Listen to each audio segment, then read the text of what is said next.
Assalamu alaikum. Bienvenue dans cette série de vidéos mathématiques, format exercice, traitant des situations classiques et des techniques incontournables pour les élèves de terminale sciences mathématiques. Exercice 4. Afin de bien profiter de cette vidéo, n'oubliez pas de la mettre en pause, de faire l'exercice avant de passer à la comparaison avec les solutions proposées. Question 1. Considérons A et B strictement positifs. Pour montrer l'égalité, il suffit d'utiliser une intégration par changement de variable. Choisissons de partir de l'intégrale à gauche de l'inégalité pour arriver à l'intégrale à droite. On pose t égale ln de y. Donc, pour y égale exponentielle à a, on obtient t égale ln de ea égale a. Et pour y égale exponentielle b, on obtient t égale ln de eb égale b. En outre, dt c'est ln de y', dy égale à 1 sur y dy. Puisque dans notre cas, la nouvelle variable t est écrite en fonction de l'ancienne variable y, une technique pratique consiste à bien préparer l'intégrale de départ afin de faciliter la phase transitoire vers l'intégrale d'arrivée.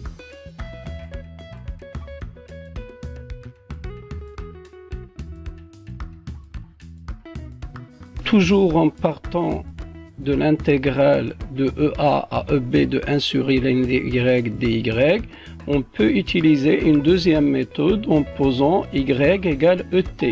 Remarquez que cette fois, c'est l'ancienne variable qui est écrite en fonction de la nouvelle. Il y a une petite différence lorsqu'on est en train de déterminer les bornes de la nouvelle intégrale. Mais remarquez que l'étape de préparation de l'intégrale n'est plus nécessaire puisqu'on remplace directement l'ancienne variable par la nouvelle variable. Veuillez refaire les deux méthodes, mais cette fois en partant de l'intégrale de a à b de et sur t dt. Vous saisirez ainsi la différence entre écrire l'ancienne variable en fonction de la nouvelle ou l'inverse. Question 2a. Soit n appartenant à n étoile fixée, on considère la fonction f définie sur l'intervalle 0 plus l'infini ouvert par f de t égale et sur t. Cette fonction est bien continue sur l'intervalle fermé nn plus 1, donc en utilisant le théorème de la moyenne sur ce même intervalle, il existe un bêta n appartenant à nn plus 1 tel que l'image de bêta n, c'est 1 sur n plus 1 moins n fois l'intégrale de n à n plus 1 de f de t dt. Après simplification, on tombe sur le résultat demandé.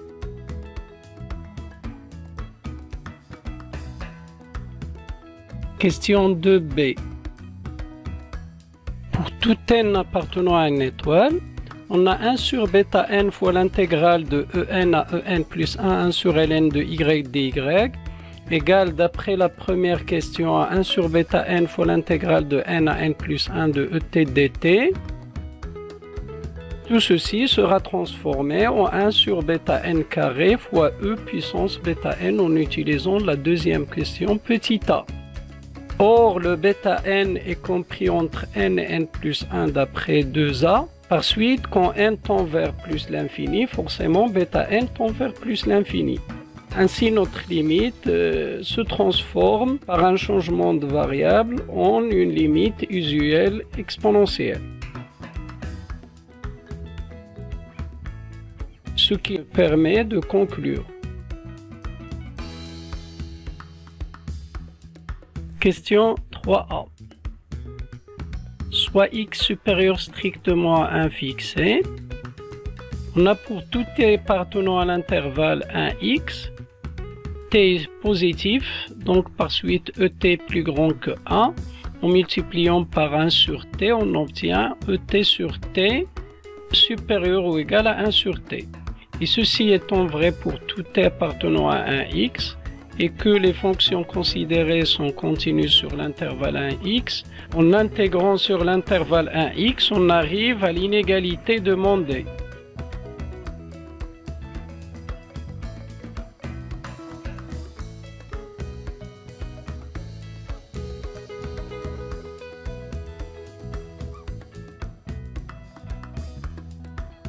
Question 3b.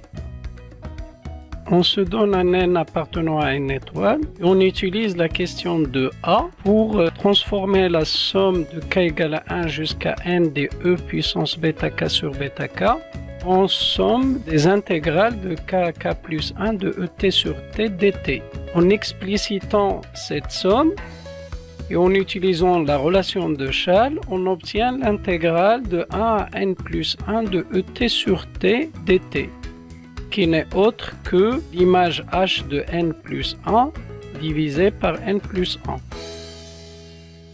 D'après la question 3a, on peut vérifier que h de n plus 1 sur n plus 1 est supérieur ou égal à ln de n plus 1 et déduire par la suite la limite de h de n plus 1 sur n plus 1, qui n'est autre que la limite du sigma de k égale 1 jusqu'à n de e puissance bêta k sur bêta k, d'après l'égalité qu'on vient de démontrer dans cette question. Question 4a. La démonstration de cette question est classique et il est semblable à celle qu'on a utilisée dans la question 3a. Cependant, il faudrait faire attention au fait que x est plus petit que 1 et tenir ceci en compte quand on fait les encadrements et aussi quand on est en train d'intégrer. Il faudrait intégrer de x à 1 et non pas de 1 à x. Ainsi, on obtient sans problème la double inégalité demandée.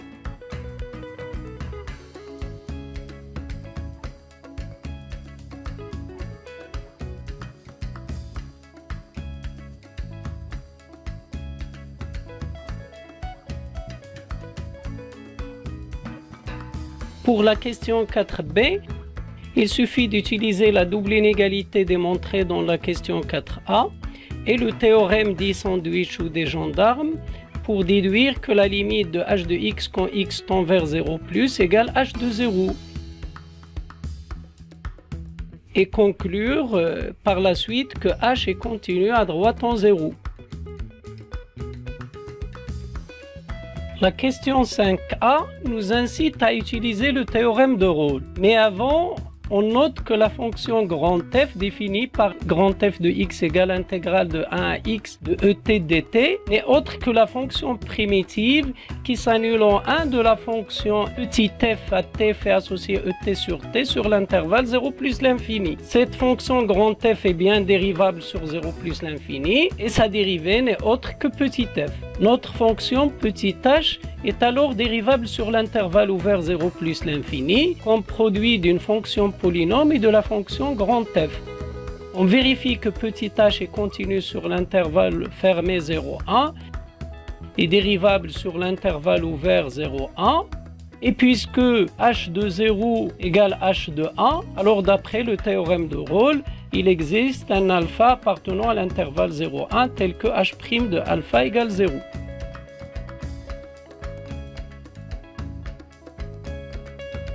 Dans la question 5b, une première méthode consiste à raisonner par l'absurde en supposant que l'équation h' de x égale 0 admet une deuxième solution gamma sur 0 plus l'infini différente de alpha trouvée précédemment. Le fait que h' de gamma égale h' de alpha nous incite à utiliser le théorème de Rolle sur la fonction h'. On calcule l'expression de h' de x.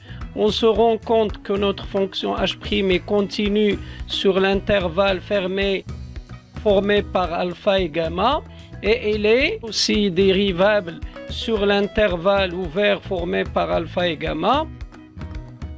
On déduit alors qu'il existe un c appartenant à l'intervalle ouvert tel que h seconde de c égale 0.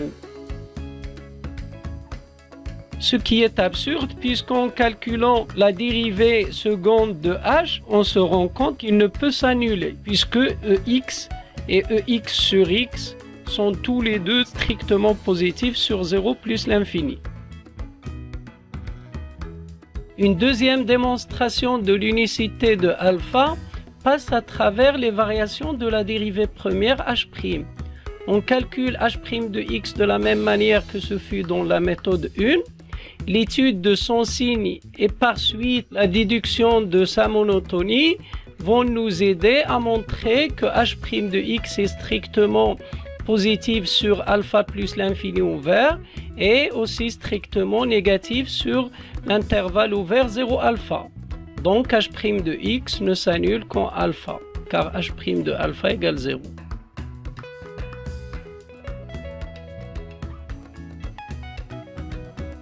Question 6. Pour le signe de h' de x, voir la question 5b, méthode 2.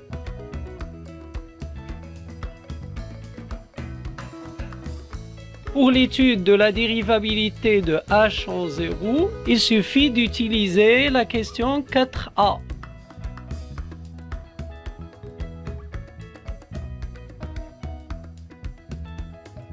Pour la limite en plus l'infini, il suffit d'utiliser la question 3a. Ainsi, on obtient facilement le tableau de variation de h. Je vous laisse le soin d'étudier les branches infinies et la concavité de la courbe CH et de la tracer dans un repère convenable. Cet exercice touche à sa fin. J'espère que cette vidéo vous a été utile. N'oubliez pas de voir mes autres vidéos. Assalamu alaikum wa rahmatullahi wa barakatuh. Ila al-liqa.